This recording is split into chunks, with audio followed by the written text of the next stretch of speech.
Ahí están dando Facebook también. Ahí está, tenemos la lectura. Vamos a compartir pantalla entonces con ustedes. Vamos a ver si esto se puede hacer continuo. Desplazamiento continuo.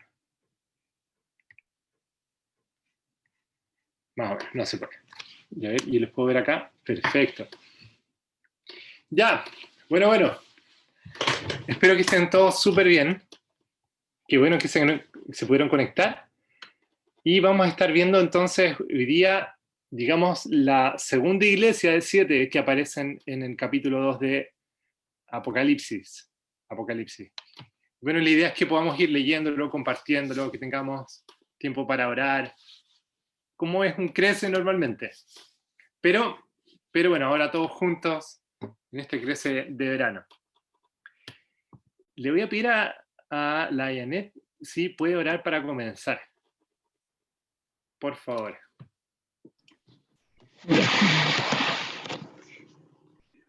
Oramos. Dios Todopoderoso, te damos las gracias, Señor, porque nos das el tiempo para poder reunirnos, para poder apartar tiempo y congregarnos, Señor, con sed de conocer de ti, de que nos puedas dar iluminación y sabiduría para entender lo que vas a reflejar, Señor, en este estudio guiado por nuestro pastor Matías. Te pido también que él se sienta cómodo, que todo el tiempo también invertido en la preparación de este estudio pueda ser vertido en conocimiento y entendimiento para cada uno de los que estamos aquí. Por esto, Señor, te agradecemos y te pedimos en el nombre de Jesús. Amén. Amén. Gracias, Janet. Miren, ¿se acuerdan un poquito de lo que vimos la semana pasada, los que estuvieron? ¿Les quedó algo del mensaje a Éfeso? ¿Algo que les haya llamado la atención o tal vez algo que el Señor les haya hablado a ustedes de manera particular? Antes de que comencemos con Esmirna. Hablamos del primer amor, de que volviéramos al primer amor. Ahí nos increpaba un poco la palabra. La palabra recuerda. El primer amor, dice Janet, y ahí empanitado, no sé cuál de los 4 del crece panitado habla de recuerda. Entonces, primer amor, claro, y ahí había harto que el Señor nos habla con eso, ¿cierto? Y por ahí nos hablaban de recordar. ¿Y por qué recordar?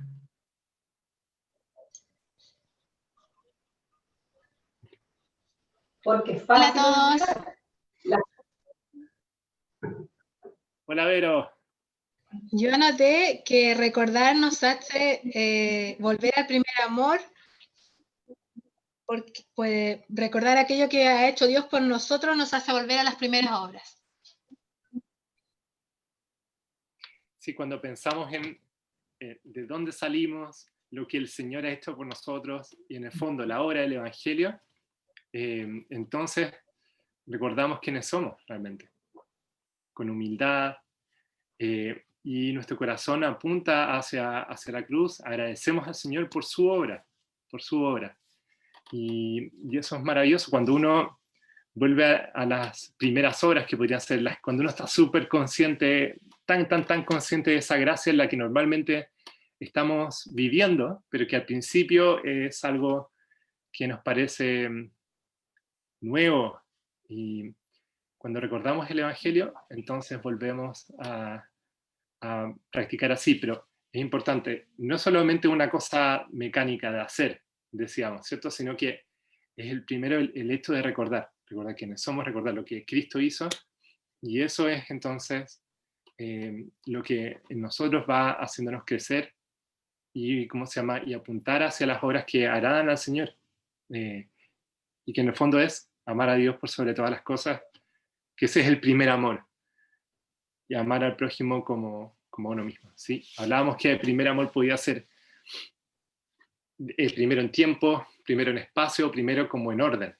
Y yo les decía que yo opinaba que hace una referencia al primer orden, a lo que es primero. el primer lugar. Y ese primer amor, entonces, es el que tenemos que tener siempre presente. Y es lo que nosotros vemos en el resto de la Escritura. Bueno, parece ser que esta iglesia, la que vamos a ver ahora, no olvida lo que es el primer amor, de alguna manera. Así que vamos a leer una iglesia bien particular dentro de las 7 iglesias que aparecen en Apocalipsis 2 y en el capítulo 3 también. Así que para que no sea yo el único que hable, a ver, ¿quién más está por ahí? Déjenme verlos a todos. ¿La Carolina está por ahí como para que pueda leernos? Hola, Carol. Hola, sí, aquí estoy. Dame un segundito que voy a ponerme el audífono. Ya, ok. Te esperamos, por supuesto. Claro, vamos a estar viendo los versículos 8 al 11. No son tantos, pero hay bastante aquí para que podamos compartir. Ya vamos a estar hablando sobre qué es Esmirna, qué ciudad es, qué tiene que ver con la historia de la iglesia, y bueno, todo lo que nos ayuda a entender esta carta de Cristo a su iglesia, en particular en Esmirna. Aprovecho de dar la bienvenida a todos los que se han estado conectando también por Instagram, y también a los que están por Facebook. No los puedo ver ahora, pero aún así están en nuestros corazones. Ya, no sé si ahí se escucha. Se escucha súper bien. Ya. ¿Qué leo? Tenemos en pantalla, que ¿lo puedes ver?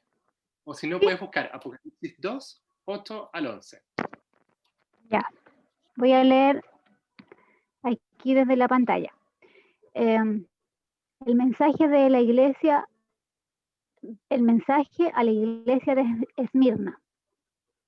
Escribe el ángel de la iglesia en Esmirna. Perdón. Escribe al ángel de la iglesia en Esmirna. El primero y el último, el que estuvo muerto y ha vuelto a la vida, dice esto: yo conozco tu tribulación y tu pobreza, pero tú eres rico, y la blasfemia de los que se dicen ser judíos y no lo son, sino que son sinagoga de Satanás. No temas lo que estás por sufrir. He aquí el diablo echará a algunos de vosotros en la cárcel para que seáis probados, y tendréis tribulación por 10 días. Sé fiel hasta la muerte, y yo te daré la corona de la vida. El que tiene oído, oiga lo que el Espíritu dice a las iglesias. El vencedor no sufrirá daño de la muerte segunda. Uy, amén. Gracias por la lectura. Un pasaje breve, pero qué potente. Qué potente, porque el que habla es Jesús. Jesús. Y dice tremendas cosas sobre él, sobre la iglesia, sobre la situación que están viviendo. Pero antes de que vayamos a las preguntas y entonces nos adentremos más en el pasaje, déjenme contarles un poquito sobre Esmirna. Esmirna era una ciudad rica, una super ciudad. Esmirna era una de las ciudades portuarias en el mar Egeo. Era una ciudad que al tiempo ¿cómo se llama?, del primer siglo, ya llevaba un buen rato, digamos, bajo la hegemonía romana. Era una ciudad aliada de Roma y una ciudad que estaba acostumbrada a disputar su grandeza con otra ciudad que a esta altura ya nos tiene que ser familiar, que es Éfeso. También, que de hecho Éfeso era el puerto más grande en todo el mar Egeo, en toda la región de Asia, perdón. Y Esmirna era como, digamos, la competencia. La competencia. No voy a entrar a detalles de ejemplos para este tipo de cosas. Bueno, sí puedo dar uno. Siempre hubo, yo que soy villamarino, siempre hubo como cierta competencia con La Serena. Porque La Serena también era ciudad de playa, y La Serena siempre, ¿cómo se llama?, congregaba también mucha gente. Entonces siempre había una sensación de cuál era mejor, cuál era más grande, cuál era más bonita, cuál tenía más turistas ese año. Y parece que eso era lo que pasaba entre Esmirna y Éfeso.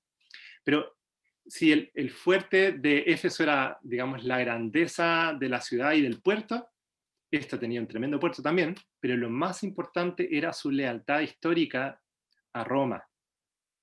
Por el año 57 a.C. ya tenía Esmirna instaurado, digámoslo así, un culto a la diosa Roma. Creo que algo escribe eso en la hoja siguiente. Claro, hay algunos detalles. Y de hecho, lo que pasaba con Esmirna es que ahí había una colonia súper, súper grande de judíos también. De judíos, y judíos que ya están acostumbrados a vivir en una ciudad que era cosmopolita. Había gente ahí de todas partes. Una ciudad grande, una ciudad importante en el imperio. Entonces, en ese lugar había todo un sistema idolátrico, todo lo que ¿cómo se llama? Ya había culto al emperador hace rato. Y en paralelo una sociedad, ¿cómo se llama? Una colonia, perdón, grande de judíos. Y eso llevó a algo muy terrible. En el año 155 después de Cristo, cuando era emperador Antonio Pío, en ese tiempo se quemó al que era obispo en ese entonces de la ciudad de Esmirna, que era Policarpo. Policarpo, un hombre del Señor. Más adelante les voy a leer una cita de lo que fue su martirio, para que podamos tomarle el peso a lo que pasó en ese tiempo. Pero miren, está más o menos en el periodo. En ese entonces había persecución en esa ciudad. No solamente la persecución que había en todas partes, había una persecución fuerte local. Y las palabras de Jesús buscan animar a la iglesia en torno a esto. Así que vamos a las preguntas. Yo necesito que ustedes tengan Biblia abierta donde estén, porque voy a estar presentando estas preguntas que están ahí. Entonces, si ustedes tienen la Biblia abierta, van a ir viendo entonces los versículos. Hagan lo que yo. Denme un segundo. ¡Pum! Abran sus Biblias. En Apocalipsis no se pueden confundir. Es el último libro. Así que deberían encontrarlo rapidito. Incluso los más perdidos. Y entonces, versículos 8 al 11. Abiertos, leyendo ahí. Y créanme, vamos a ver todos los detalles. Si hay algo que tengan duda, lo podemos ir revisando. Pero necesito ayuda de ustedes, porque este es un Crece donde todos participan, para que me ayuden a responder las preguntas. Y la pregunta 1 dice, ¿qué virtud tiene esta iglesia? ¿Cómo pueden ser al mismo tiempo ricos y pobres? Respondamos estas dos cosas. ¿Qué virtudes tiene esta iglesia? Creen ustedes. Ahí abren sus Biblias y vean en estos versículos qué cosas ven que son virtudes de esta iglesia.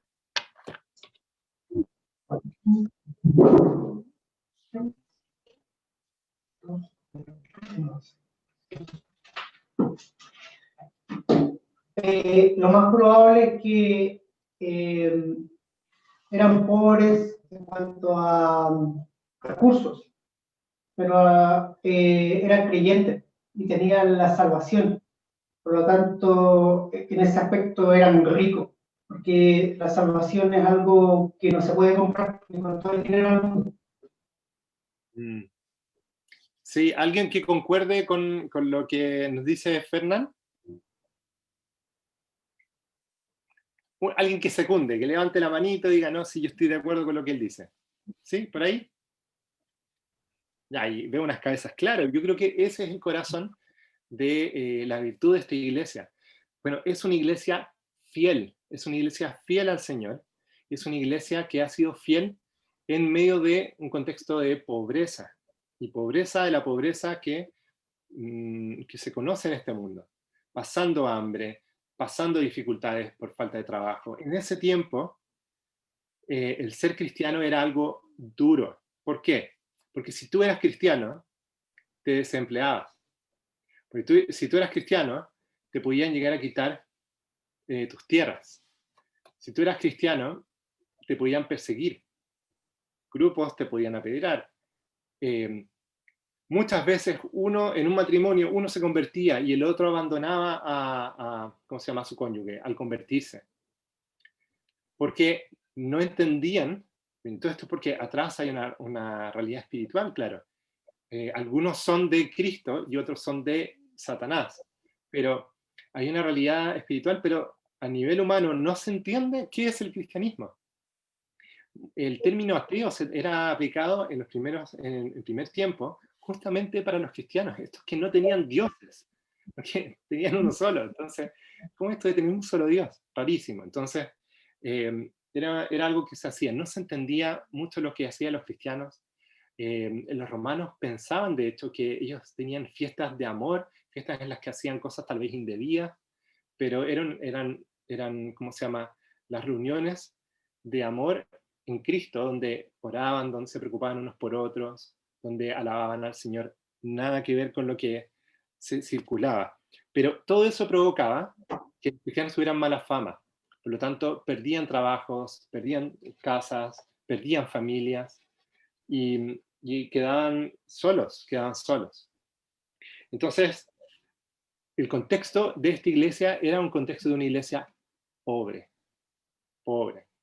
Si en otras partes, por ejemplo, sabemos que hubo cristianos de la realeza incluso, entre la realeza, en este lugar, no hay personas que tengan como muchos recursos.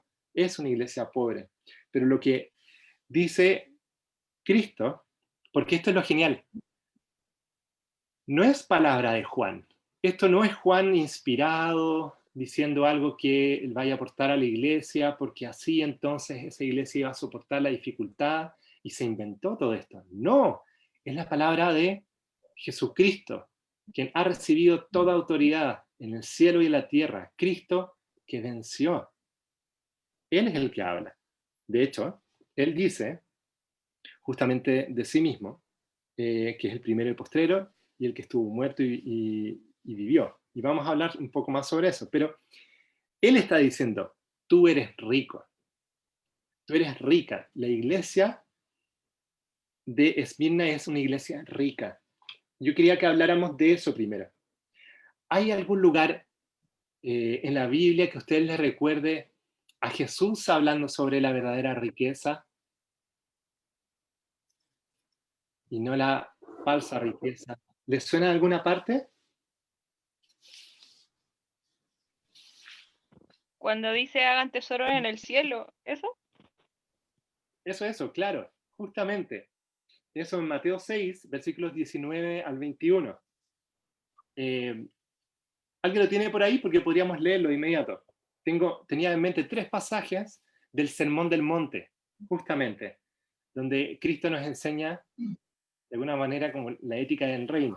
¿Cómo es que debemos vivir nosotros que somos ciudadanos del reino? Pero pueden ir a Mateo 5, que alguien busque esto, Mateo 5, 3 al 12, otro Mateo 5, 43 al 48, y el recién citado Mateo 6, versículos 19 al 21. Yo tengo el 6:19. No importa el orden, partamos así. Ya. Dice, no acumulen para ustedes tesoros en la tierra, donde la polilla y el óxido corrompen, y donde los ladrones se meten y roban. Más bien, acumulen para ustedes tesoros en el cielo, donde ni la polilla ni el óxido corrompen, y donde los ladrones no se meten ni roban. Porque donde esté tu tesoro, allí también estará tu corazón. Gracias. Gracias. Y eso nos muestra justamente por qué es que esta iglesia es rica. Porque no acumula tesoros en el mundo. No ha tomado decisiones que o sea, no velan por tener tesoros aquí. Tienen su mente puesta en el reino de Dios. En el reino de Dios. Pero tú puedes decir, bueno, pero eso es muy conveniente. O sea, te pones a pensar, ¿cuántos años serán aquí? ¿Cuántos años son allá? Allá es eterno, en el cielo. Y aquí, ¿cómo se llama? Bueno, puedo esforzarme, voy a tener que esforzarme mucho, pero allá el Señor me promete muchas cosas. Bueno, mejor me esfuerzo y me preocupo de lo que está allá. Es como que fuera una buena inversión. Y yo estoy seguro que alguna vez escucharon algún sermón de ese pasaje de esa manera. Pero, ¿saben? No tiene que ver con eso. Y eso queda claro cuando vemos los otros 2 pasajes, de qué significa en el fondo dar tesoros en el cielo, y nos va a ayudar a entender cómo es que esta iglesia de Esmirna. Mateo 5, entonces, 3 al 12. ¿Alguien lo tiene? Yo, Dale, Belkis. bienaventurados los pobres. Ya, la Belkis. Bienaventurados los pobres en espíritu, porque de ellos es el reino de los cielos. Bienaventurados los que lloran, porque ellos recibirán consolación. Bienaventurados los mansos, porque ellos recibirán la tierra por heredad. Bienaventurados los que tienen hambre y sed de justicia, porque ellos serán saciados. Bienaventurados los misericordiosos, porque ellos alcanzarán misericordia. Bienaventurados los de limpio corazón, porque ellos verán a Dios. Bienaventurados los pacificadores, porque ellos serán llamados hijos de Dios. Bienaventurados los que padecen persecución por causa de la justicia, porque de ellos es el reino de los cielos. Bienaventurados sois cuando por mi causa os vituperen y os perseguirán y dirán toda clase de mal contra vosotros mintiendo. Gozaos y alegraos, porque vuestro galardón es grande de los cielos, porque así perseguirán a los profetas que fueron antes de vosotros. Gracias. Esos versículos son tremendos porque nos muestran que aquellos que ponen su vista o ponen todo su esfuerzo, no en aquello que tiene que ver con su propia parcelita, y ni siquiera su parcelita en el cielo, sino del reino de Dios, con la gloria de Cristo, por causa de Él, por causa de la justicia, por causa de la verdad, por causa de tratar con misericordia, de traer paz. ¿Qué mensaje puede traer más paz, más justicia que el mensaje del Evangelio? ¿Qué mensaje puede traer realmente todo eso que nos dice estos versículos? Solo el mensaje de la obra de Cristo. Pero por eso, muchos son vituperiados, como dice así, no sé si lo dije bien, pero son ofendidos, son agredidos, y muchos de ellos sufrieron y sufren y sufrirán por causa del Señor Jesús. Y eso es causa de alegría para ellos. Lo que ahora es un llanto, y fíjense bien que en ningún momento se está hablando de sufrimiento por causa de nuestra propia desobediencia, sino un sufrimiento en la fidelidad. Si aquellos que sufren, ¿cómo se llama? Si aquellos que hacen la voluntad del Señor sufren en este mundo, eso solamente prueba de su justicia y de lo que les espera en el futuro. Y eso causa alegría. Y cuando Jesús les dice esto a la iglesia, los está animando.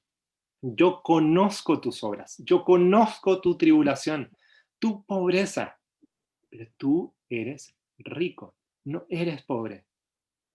Y lo primero que nos da certeza en su riqueza es que el Señor Jesucristo lo está diciendo. Pero segundo, que el Señor Jesucristo conoce la realidad de su iglesia. Me encanta que dice, yo conozco tus obras.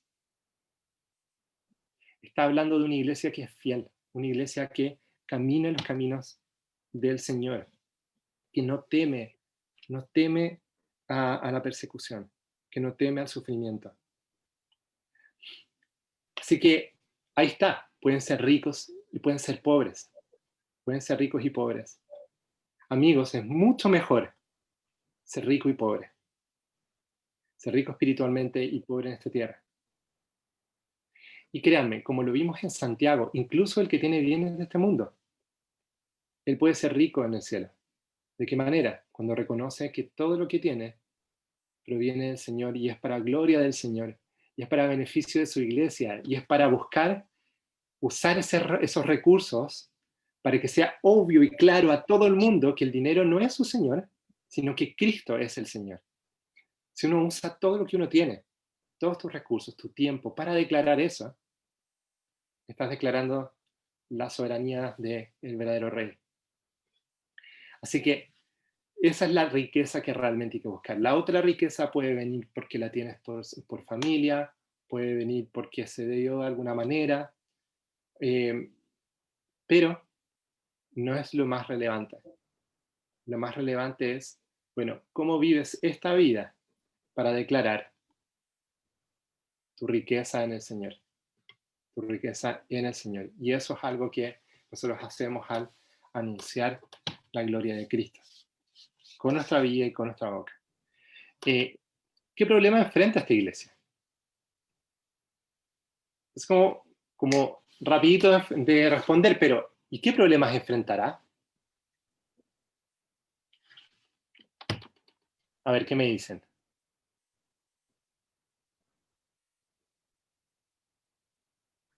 Bueno, a los enemigos, a los judíos en este caso, a Satanás, la persecución. La persecución. Y es algo que están enfrentando ahora, pero ¿va a pasar o promete que repetirse el plato?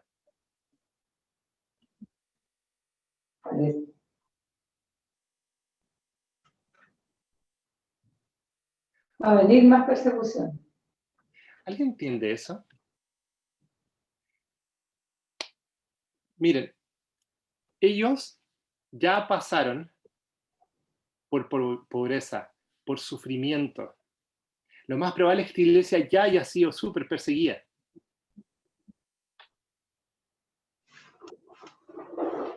Cristo mismo dice que conoce todo eso, que lo conoce. Entonces, ¿por qué más? ¿Por qué más? Uno puede preguntarse eso, y yo creo que tú también puedes preguntarte eso en tu vida. ¿Por qué? ¿Por qué? ¿No he sido ya enseñado en esto? ¿No, ya no he pasado por esto antes? ¿Por qué, Señor? ¿Por qué, Señor? Pero Cristo, el Dios soberano, está prometiendo hartas cosas aquí. Y una de las que promete es, ¿cómo se llama? Persecución. Ahí luego de la historia del joven rico, cuando Jesús dice, qué difícil es que un rico entre al reino de los cielos, los que confían en las riquezas, y ahí se levanta Pedro y dice, pero nosotros dejamos todo por venir y estar contigo y seguirte. Y Jesús dice, bueno, todo aquel que deje, en el fondo, las cosas más preciadas de su vida, con tal de seguirme, tendrá en esta vida, muchas cosas, esas mismas cosas, con persecuciones. Y en el siglo venidero, la vida eterna. Cristo nunca ha prometido prosperidad, solamente prosperidad en esta vida. Cuando hay iglesias por ahí que andan prometiendo prosperidad, son iglesias que no están anunciando el mensaje de Cristo. Eso puede ser un evangelio para mucha gente, de mucha alegría. ¿Por qué? Porque están recibiendo aquello que, o quieren recibir aquello que su corazón les desea. Pero lo que Cristo promete para la iglesia es sufrimiento. En muchas partes de la Escritura nosotros vemos eso. Sufrimiento. Mucho dolor en torno al sufrimiento. Pero además de ese sufrimiento, siempre vemos en la Escritura que el Señor promete tener gozo, que va a haber un propósito, que hay un crecimiento, que es algo que no escapa de sus planes. Miren quién es el que está hablando. Es Jesucristo. Y Jesucristo da a conocer aquí, se presenta a ellos, de igual forma como lo hizo antes, pero aquí toma esta expresión, el primero y el postrero. El primero y el postrero. Y después dice, el que estuvo muerto y vivió. Dígame, ¿por qué creen que Jesús es conocido así como el primero y el postrero?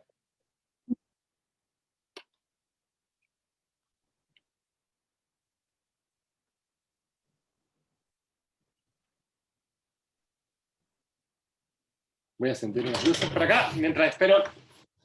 A ver qué me comentan.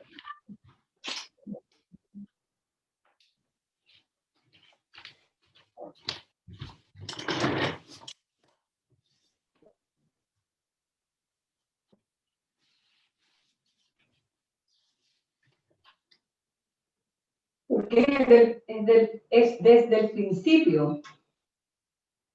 Y es el último. El omega. El alfa y el omega. El alfa y el omega, ¿cierto? Apocalipsis mismo también. Y es una declaración sobre su deidad. Es Dios, ¿cierto? Tremendo. Y por lo tanto, Él tiene todo en sus manos. Él tiene el control, Él tiene el poder. Él es soberano. Incluso sobre la muerte. Claro, Él es conocido como el primero y el último, pero aquí también dice el que estuvo muerto y vivió. O puedes ver por ahí el que estuvo muerto y, ¿cómo se llama? Y volvió a la vida, o ha vuelto a la vida, una cosa así. Pero es alguien único, nadie como Él. Nadie tiene autoridad sobre la muerte, solo Cristo, solo Cristo. Y aquel que tiene todo en control es el que está hablando, el que se está presentando. Sí, tremendo. Él con autoridad dice, eres rica, no eres pobre. Y además de eso le dice, vas a sufrir. Bueno, pero esta iglesia va a sufrir, ¿por qué? No hemos hablado tanto sobre eso. En el versículo 9 hace mención a la blasfemia de los que se dicen ser judíos y no lo son, sino sinagoga de Satanás. Y por ahí, entonces, Jimena decía, esto hablaba de los enemigos con los que estaba, digámoslo así, combatiendo la iglesia allá, que tenía que sufrir la persecución de judíos y una persecución satánica. Y quería que habláramos un poquito sobre eso. Los que sí dicen ser judíos. Está poniendo en el juicio que entonces que ellos sean realmente judíos. Y le dicen, no, ustedes no son judíos, son sinagoga de Satanás.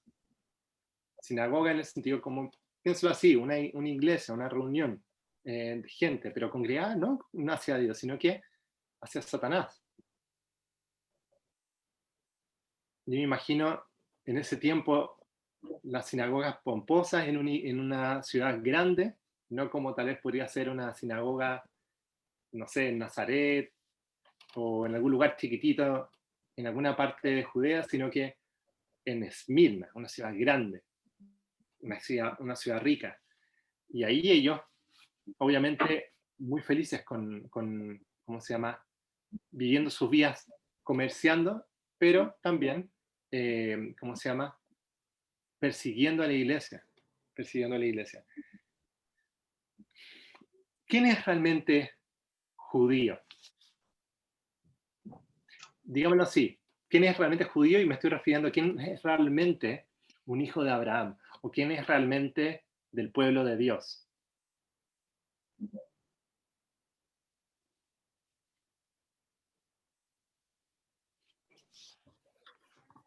A ver, De acuerdo. ¿Aló? ¿Me escucho? Isaac, hola. Hola, hola. Hola. Sí, Disculpa por haber... De acuerdo a lo que dice Apocalipsis y manteniendo la idea neotestamentaria y Juan 1.12, son aquellos que son nacidos por voluntad de Dios, de la simiente de Dios y no por voluntad ni por ganas del hombre, aunque muchas ganas a veces están. ¿Cierto? No es ni por voluntad de carne, ni de sangre, ni por voluntad de varón, algo así, ¿cierto? Algo bien Reina Valeria, un poco complicado, pero entregando la idea de no es porque es una cosa de herencia o no porque uno quiere, claro. Ellos son los que tienen la potestad de ser llamados hijos de Dios. O sea, tienen el beneficio por la potestad de Cristo. No había pensado en ese pasaje. Había pensado, por ejemplo, en Romanos 2, 28 al 29. ¿Alguien lo tiene por ahí que lo pueda leer? A ver, ¿quién más está? A ver si le pedimos leer a alguien. No sé si está el Wilson por ahí.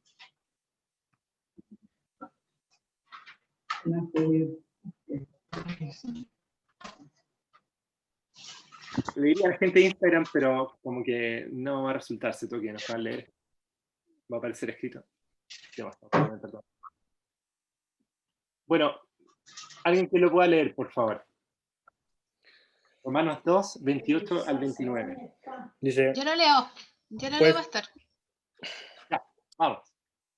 Porque no es judío el que lo es en lo visible, ni en la circuncisión la visible en la carne, sino más bien es judío el que lo es en lo íntimo, y la circuncisión es la del corazón, en espíritu y no en letra. La alabanza de tal no proviene de los hombres, sino de Dios. Gracias. Ahí, claro, Pablo no está usando judío como haciendo referencia a algo de sangre, algo de sangre. ¿Sí? Está usando judío como un sinónimo de ser parte del pueblo de Dios. Y entonces es el que tiene la circuncisión, no exterior, sino en el corazón. Es aquel que...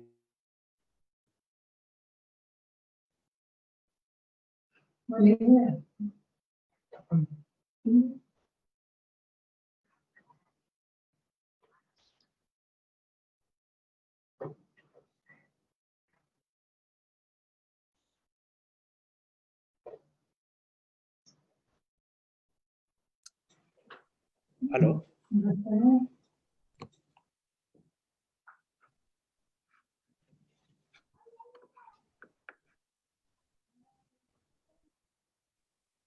Hola, ¿estoy pegado yo? No, algo pasó. Matías, Matías, Espera un segundo. Seguro se conecta. ¿es un coliflor? ah, O sea, coliflor, colibrí. y café con colibrí. Detengan su botón.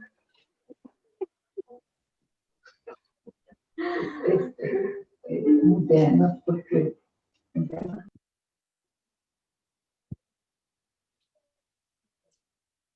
Está...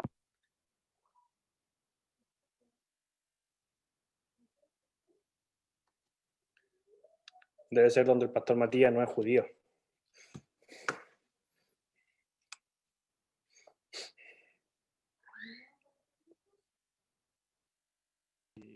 Si no nos volvemos a conectar, entonces seguimos igual. Pero ahí están. Oh, disculpen.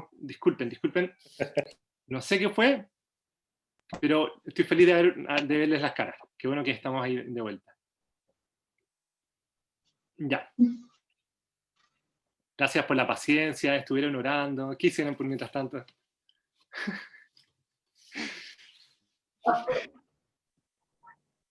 Se pusieron a comer. Yo no puedo comer todavía. Dicen que hay un sanguchito esperándome, pero no puedo todavía. Bueno. Ni me acuerdo. Ah, claro, hay un pasaje que es crucial para esto, que queda en Juan, en el capítulo 8. Es Jesús hablando con unos judíos que lo estaban siguiendo. Y en particular los versículos 37 al 47, él les dice básicamente esto: ustedes no son de su padre Abraham, porque si fueran de su padre Abraham, del padre Abraham, ustedes harían las obras de Abraham.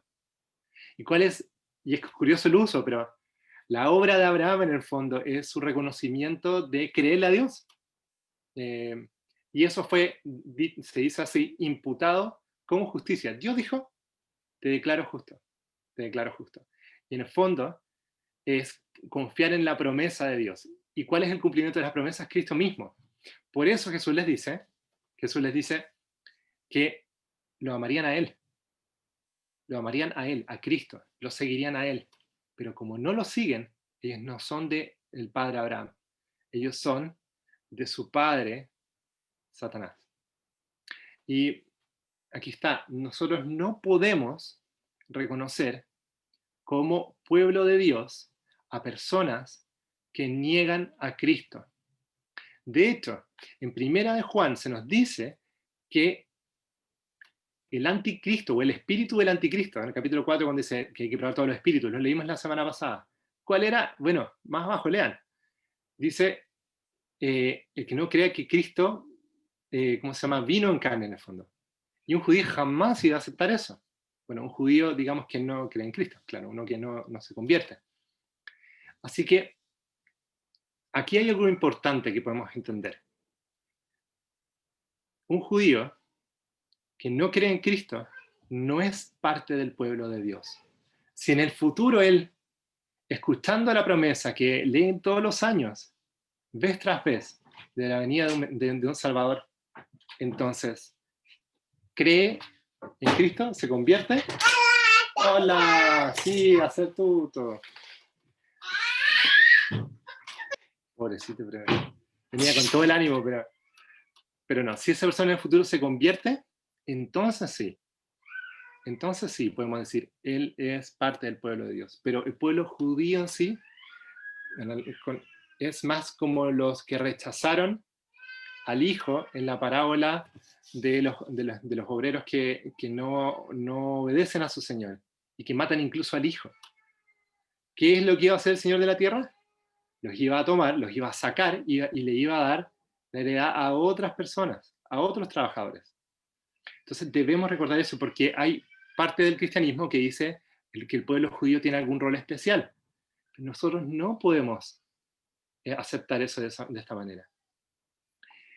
Es verdad que ellos tienen el beneficio, como dice el capítulo 3 de Romanos, ellos tienen el beneficio de las promesas, de la palabra, pero eso significa que al que más tiene, más se le pide. Pero no más que eso. Y Filipenses 3:3 también nos dice lo mismo, que en realidad en Cristo es la verdadera circuncisión. Así que, sinagoga de Satanás, este grupo de judíos estaba persiguiendo a la iglesia, y lo hizo. Cuando toman a Policarpo de Esmirna, lo que hacen es llevarlo para que los romanos, digamos, le facilitan el trabajo a los romanos. Es muy terrible. Ayudan a la persecución. Y lo que le pasa a Policarpo es esto. Policarpo fue obispo en Esmirna, fue un discípulo de Juan, de este Juan. Y dice, fiel hasta la muerte, este venerable obispo fue quemado vivo en una pira en el año 155 después de Cristo. Se le pidió que dijera, César es Señor, pero rehusó hacerlo. Llevado al estadio, el procónsul le instó diciendo, jura, maldice a Cristo y te pongo en libertad. Policarpo le respondió, 86 años le he servido y nunca me ha hecho sino bien. ¿Cómo entonces puedo maldecir a mi rey y mi salvador? El procónsul seguía insistiendo y el anciano le respondió, puesto que estás insistiendo inútilmente a que jure por la fortuna de César y pretendes no saber quién soy y lo que soy, escúchame declarar con toda intrepidez que soy cristiano. Luego el procónsul le respondió, tengo aquí cerca unas fieras a las cuales te arrojaré a menos que te arrepientas. Después agregó, puesto que desprecias las fieras, si no te arrepientes, haré que seas consumido por el fuego. Pero Policarpo respondió, tú me amenazas con fuego que quema por una hora y después de un poco se apaga, pero ignoras respecto al fuego del juicio venidero y del castigo eterno, reservado para los malos. Pero, ¿por qué te demoras? Haz lo que quieras. Ese fue el registro que tenemos del martirio de Policarpo. Aquel que él decía, mi Señor ha sido bueno conmigo 83 años.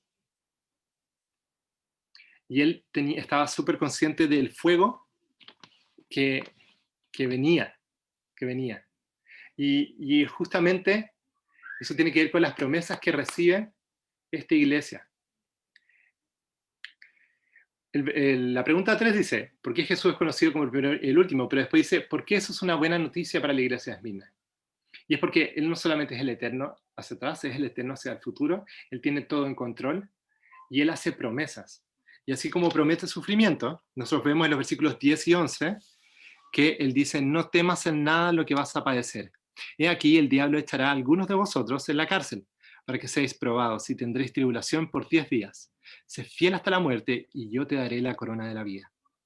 El que tiene oído, oiga lo que el Espíritu dice a las iglesias. El que venciere no sufrirá daño de la segunda muerte. Y él promete dos cosas aquí. Bueno, aparte del sufrimiento, promete la corona de vida y no sufrir el daño de la segunda muerte. Y por eso es que quería citarle las palabras de Policarpo, porque justamente nos hace mención a eso. Dice que tenga miedo al fuego, que tenga miedo al fuego. Y no, ¿a qué cosa? Al fuego eterno. A aquel que tiene el poder para hacer eso. Y esas no son palabras de Policarpo. Él las escuchó de su Señor. Cristo dijo en el capítulo 10 de Mateo, versículo 28, temed más bien a aquel que puede destruir el alma y el cuerpo en el infierno. A él realmente hay que temer. ¿A quién? Ese no es Satanás. Ese no es Satanás. El que tiene el poder por sobre todas las cosas, y que trae juicio y trae misericordia, es el Señor. A él hay que nosotros debemos temer. Pero como nuestro buen hermano Policarpo dice, él es un Señor bueno. Bueno con su pueblo, bueno con su iglesia.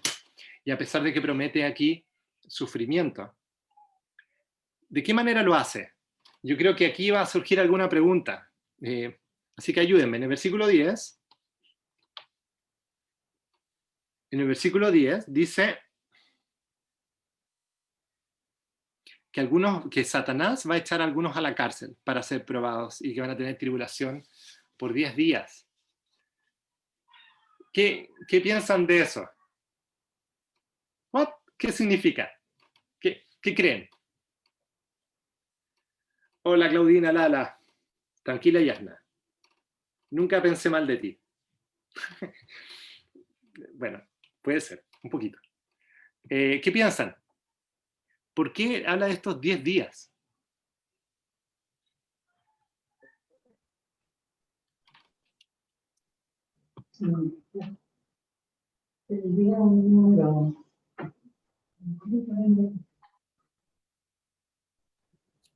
No entendí. A ver si me lo pueden repetir más fuerte. El 10 es como un número simbólico de algo completo. ¿Ya? Sí, como es un número, claro, todo lo que tiene que ver con 10, con 100, con 1000. Sí, sí. Pero en este caso no es un número grande, ¿cierto? Un número pequeño. Bueno, yo creo que ninguno de nosotros querría ir a prisión 10 días. Pero también diría, bueno, 10 días no es tanto tiempo. ¿A qué se refiere con 10 días?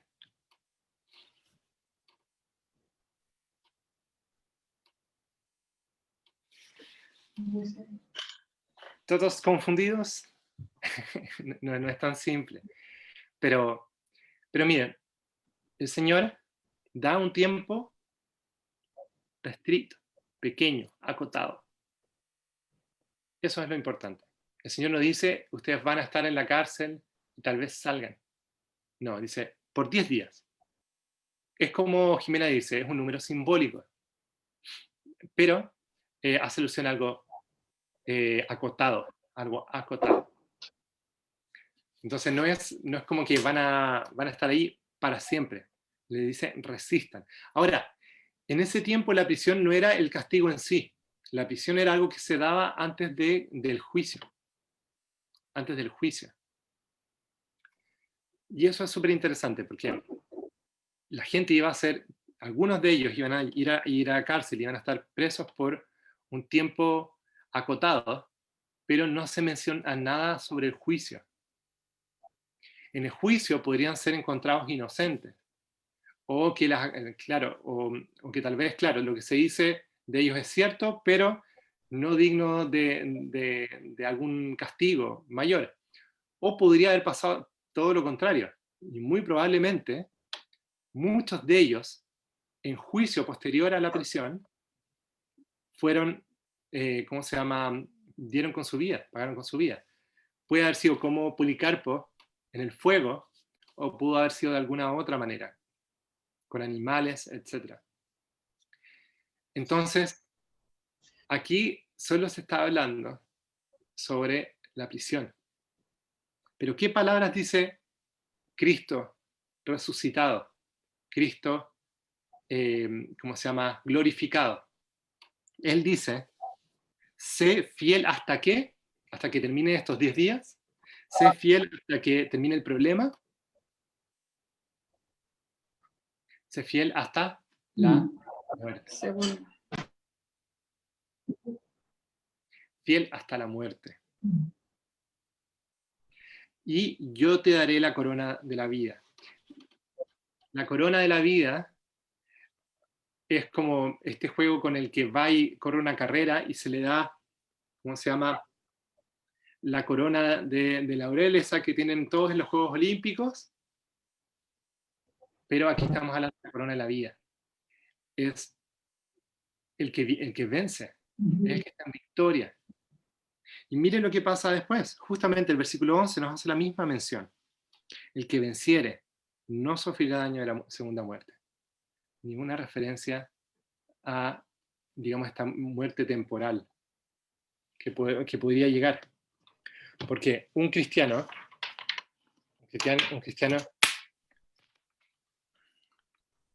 tiene que estar preparado para dar su vida por Cristo. Pastor, Sí, eso como que igual confunde un poco, como si uno al esforzarse da como la sensación de que tu esfuerzo, ya, si te portaste bien, el Señor te va a dar la recompensa.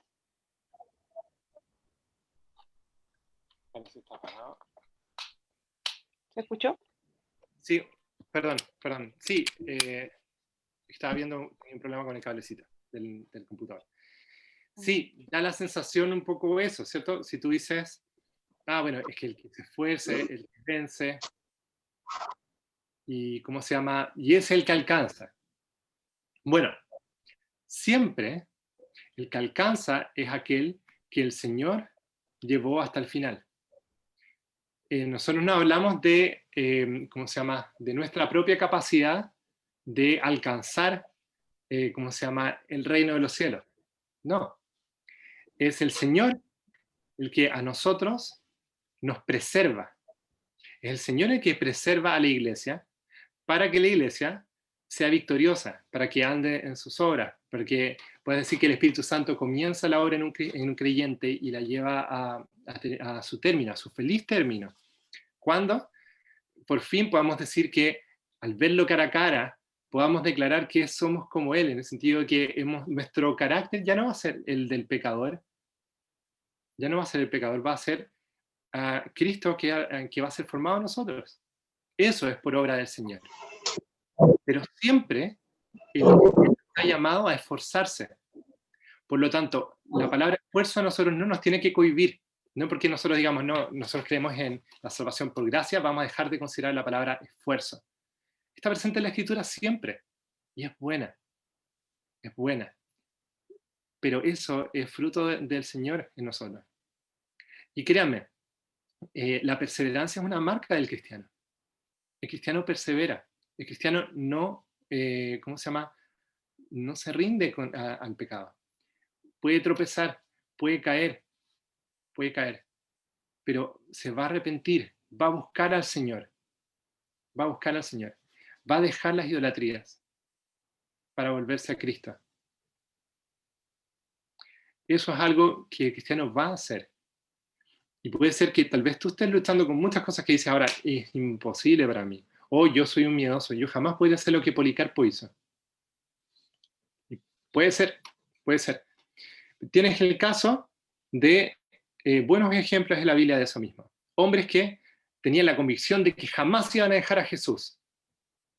Y vinieron a buscar a Jesús y lo primero que hicieron fue salieron corriendo, todos, hasta el que hablaba más bonito o más fuerte, no sé. Hasta Pedro mismo se fue. Y eso no fue ninguna sorpresa para el Señor. Pero luego tienes a esos hombres llenos del Espíritu Santo hablando de Cristo a los demás, con valentía, parándose frente a los ancianos judíos que comenzaban a perseguir a la iglesia y diciendo, juzguen si es digno obedecer a Dios o a los hombres, porque no podemos dejar de decir lo que hemos visto y oído. era necesario que ellos testificaran de Cristo, porque Cristo en ellos era más grande que otras cosas. Cristo era lo que ellos realmente, a quien ellos realmente amaban. Y vemos a Pedro que luego peca, pareciera ser que él ¿cómo se llama?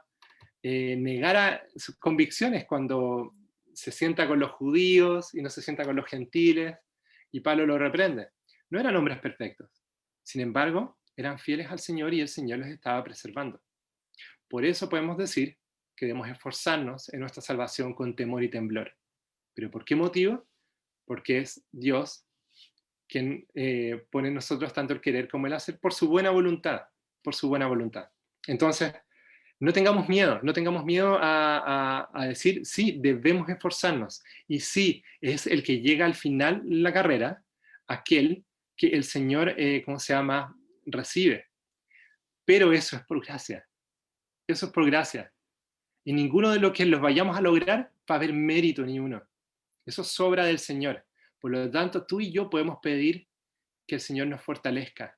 Podemos buscarlo, alimentarnos más de Él, compartir de Él y dejar nuestros temores de lado. Justamente eso es lo que esta iglesia tiene que hacer.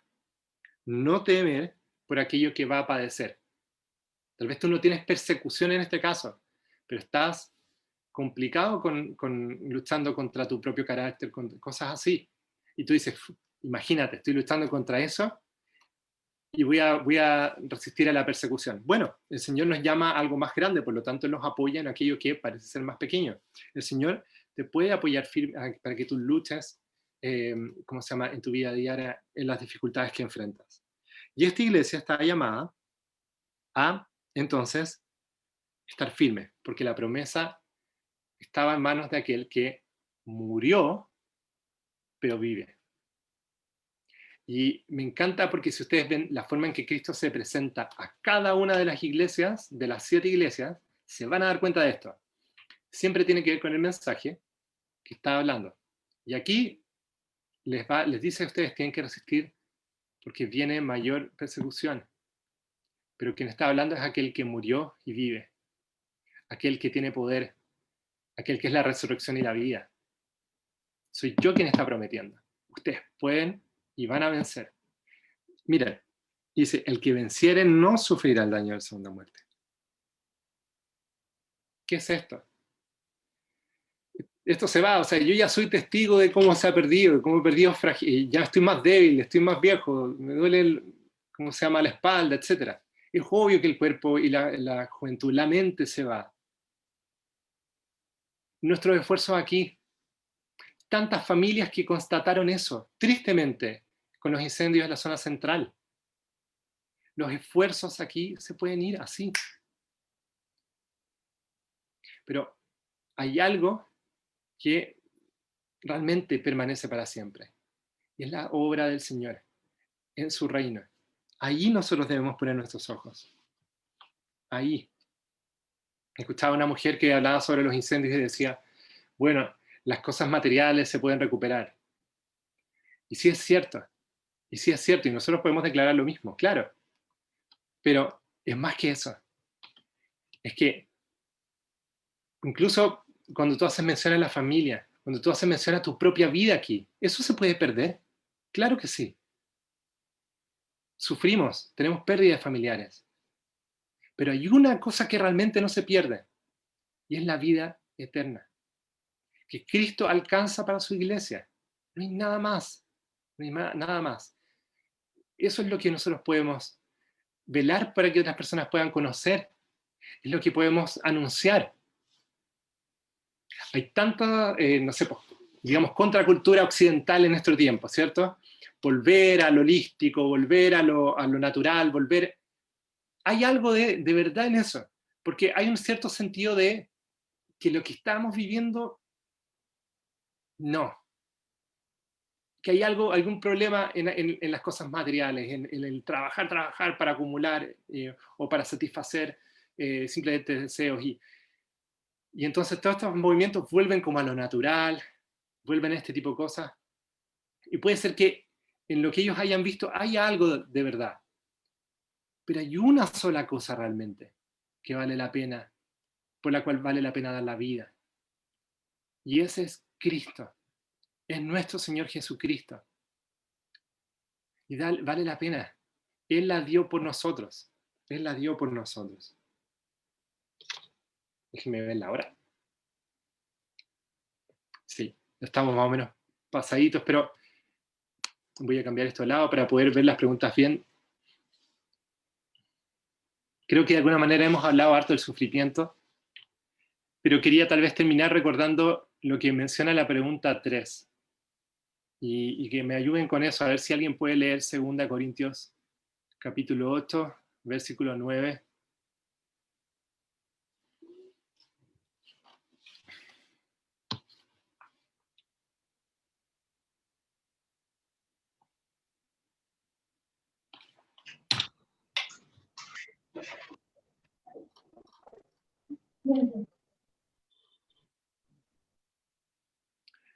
¿8, 9? 2 Corintios 8, 9. 8, ya. Ya conocen la gracia de nuestro Señor Jesucristo, que aunque era rico, por causa de ustedes se hizo pobre, para que mediante su pobreza ustedes llegaran a ser ricos. Bueno, esa es la manera en que nosotros debemos vivir. El contexto ahí, estábamos juntando recursos para llevar, ¿cómo se llama?, apoyar a la iglesia. Y estaban usando, Pablo estaba usando de ejemplo a la iglesia de Macedonia, una iglesia pobre, pero que estaba entregando mucho. Pero el ejemplo más importante es el de Cristo. Él es el que realmente es rico. Y ahí podemos decir, en todo sentido, pero Él se hizo pobre. ¿Para qué? Para que nosotros fuésemos ricos, para que nosotros alcanzáramos paz con Dios, vida eterna, para que nosotros fuéramos su pueblo. Imagínense la gloria de estar injertados con Cristo, estar en unión con Él, que Él sea nuestra cabeza. Eso es increíble. ¿Y eso cómo fue logrado? Que si tú crees en Cristo puedas tener vida eterna, que puedas tener una esperanza que no es como las esperanzas de este mundo que avergüenzan. ¿Cómo se logró? Porque Cristo murió en la cruz. Porque aquel que merecía toda la gloria murió en la cruz. De esa forma se logró. Cristianos, no tengamos miedo al sufrimiento. No tengamos miedo. Tal vez Esmirna no recibió ningún reproche. Yo creo que tú piensas en todos los que tú podrías recibir. Y a mí se me ocurren varios personales. Gloria a Dios por esta iglesia. Gloria a Dios por esta iglesia. Pero gloria a Dios primero por Cristo. Por Cristo. Porque ¿saben qué? Hay de Éfeso, de Esmirna y de Puerto Montt en el capítulo 7, como ya hemos mencionado. De todas las naciones, de todas las lenguas, vestidos con ropas blancas, que sabemos, limpiadas por la sangre de Cristo, adorando al Señor por su obra, por su gloria, por su victoria. Ahí vamos a estar. Entonces, les repito esto, el que tiene oído, oiga lo que el Espíritu dice a las iglesias. El que venciere, no sufrirá daño de la segunda muerte. Oremos. Oremos. Señor, muchas gracias, Padre, por este tiempo. Gracias por la comunión, gracias por compartir de tu palabra, por ver, Señor, cómo es armónica y cómo está tan centrada en la obra de Cristo. Y que es tan atingente a nosotros, a nuestros problemas, a nuestras dificultades, Señor. Señor, cuánto quisiera que fuéramos como la iglesia de Esmirna, en obediencia, en riqueza espiritual, Señor. Pedimos, Señor, nos permitas creer, que nos ayudes en nuestra incredulidad, que nos hagas, Señor, no dejar nuestro primer amor. Señor, que nuestras obras sean mejores que las primeras, Señor. Que podamos caminar, Señor, en obediencia a ti, en proclamación de Cristo. Que eso, Señor, se note en cada detalle, en las casas, en las relaciones entre de la familia, Señor, en la vida diaria, Padre. Pero ayúdanos, Señor, a que nuestra confianza esté puesta en que Cristo es el que promete y Cristo el que alcanza.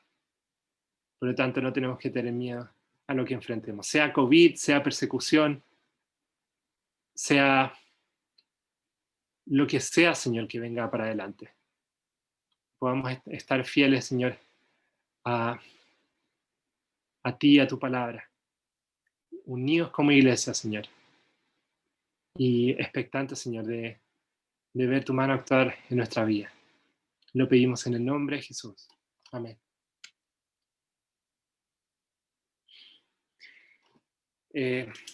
Amigos, tal vez alguno de ustedes se quedó con una pregunta así media atascada, y esta es la oportunidad para que yo también quede atascado con su pregunta. Así que, si la tienen, por favor. Jimena, veo una mano levantada ahí. Sí, que cuando dice, que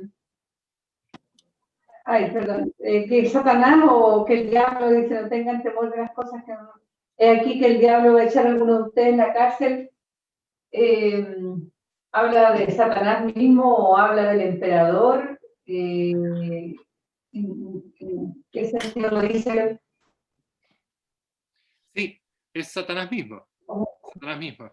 Y obviamente, claro, es Satanás mismo, y esto de una manera que, ¿cómo se llama? Probablemente, en este caso fue con el procónsul, con, ¿cómo se llama? La Guardia Romana, con los judíos que estaban acusando a la iglesia constantemente. Esto de esa manera. Pero eso mostrado como una obra satánica, profundamente, que ellos estaban actuando y haciendo las obras de su padre Satanás, como vimos hace un rato. De igual manera como nuestras obras son obras del Señor, cuando somos obedientes, cuando hacemos su voluntad, las buenas obras son las que Él mismo preparó, ¿cierto? Entonces, las obras de nuestra carne son obras que se condicen con la voluntad de Satanás. Y las obras de, ¿cómo se llama? De aquellos que no reconocen a Cristo o que niegan a Cristo y que persiguen a Cristo, son obras profundamente satánicas. Así que claro, Satanás. Aquí no tenemos que desconocer que esto es como lo que Jesús le dijo a otro de sus discípulos antes, ¿cierto? Como le dijo a Pedro, que Satanás lo pidió ¿para qué? Para zarandearlo como trigo. No sé si... Ahí está mi punto, o sea que en el fondo Satanás lo va a echar, pero tienen que tener el permiso del Señor para poder hacerlo. Claro, sí, sí.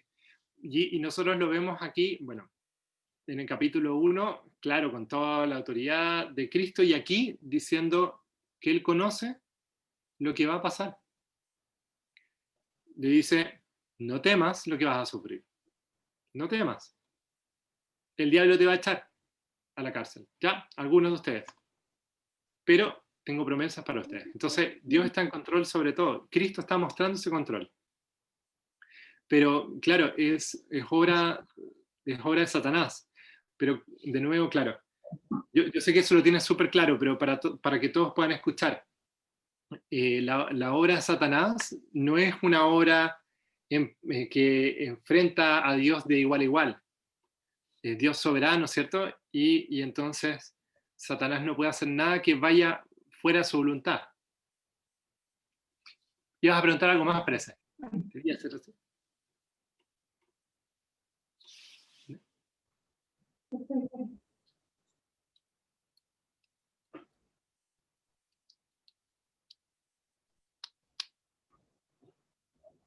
¿Alguien más que quiera preguntar algo? Hay bastantes aquí que pueden preguntar, o tal vez me quieren escribir alguna pregunta por Instagram también.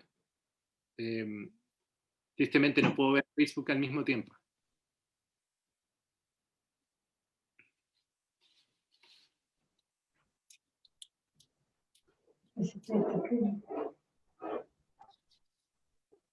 ¿No?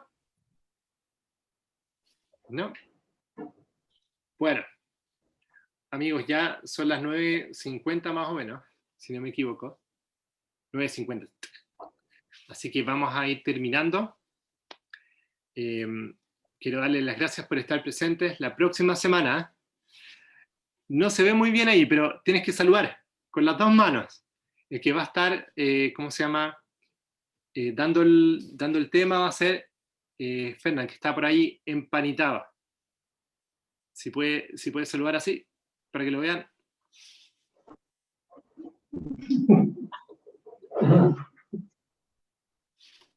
Miren, gente de Instagram, ese es el que está ahí. Ese es el que va a estar dirigiendo en la próxima semana. Bien, así que la próxima semana no voy a estar yo, pero van a tener las preguntas, van a tener todo tiempo para que lo puedan seguir. Le pueden preguntar lo que quieran a Fernán, que él va a responder así, pero la mejor pregunta va a sacar ¿cómo se llama? Las sistemáticas, va a sacar los comentarios y le va a dar todas las respuestas a ustedes. Incluso si te quedaste con una pregunta hoy, no me la hagas a mí, él te la va a responder. Así que no se preocupen, no se preocupen. Ya, amigos, quiero darle las gracias ya a Fernán por estar dirigiendo el grupo la próxima semana. Y les mando un abrazo a todos. Vamos a terminar orando de nuevo. Voy a orar por ustedes y voy a orar dando gracias. ¿Ya? Gracias, Señor, por reunirnos. A todos los que están en Instagram, en Facebook, a los que están en Zoom, Señor. Gracias, Padre, por reunirnos a ver tu palabra. Gracias, Señor, porque nos hablas no desde el desconocimiento, sino de aquel que tiene, desde el conocimiento de aquel que tiene todo en sus manos. Y somos los que estamos en tus manos. Gracias, Señor, porque el resto de esta semana seguimos estando en tus manos. Ayúdanos, Señor, a, como hace Apocalipsis, no a ver una perspectiva desde aquí abajo, sino una perspectiva celestial de todo lo que está ocurriendo, Señor. Ayúdanos a recordar que el Cordero, el León de Judá venció, que Cristo reina y que Él está cuidando de nosotros y guiándonos, Señor, en sus propósitos. Pedimos, Señor, eso para cada uno de los que está escuchando. Gracias por juntarnos. Danos buena noche de descanso ahora, para que mañana te podamos servir en otro nuevo día con gozo y con todo lo que tengamos, Señor. Te lo pedimos en el nombre de Jesús. Amén. Bien, amigos. Amén. Un abrazo grande. A ver si se desmutean para poder saludar. Yo voy a dejar de compartir acá. Para ver quiénes están por ahí. Galería. Ahí están. Ya. Entonces, un abrazo grande. Chao, chao, chao, pastor. Pastor, chao, hermanos, bendiciones. Chao a todos. Bendiciones. Un abrazo. Tengan una buena semana. Muchas gracias por estar con nosotros. Bendiciones. Bendiciones. Chao. Chao.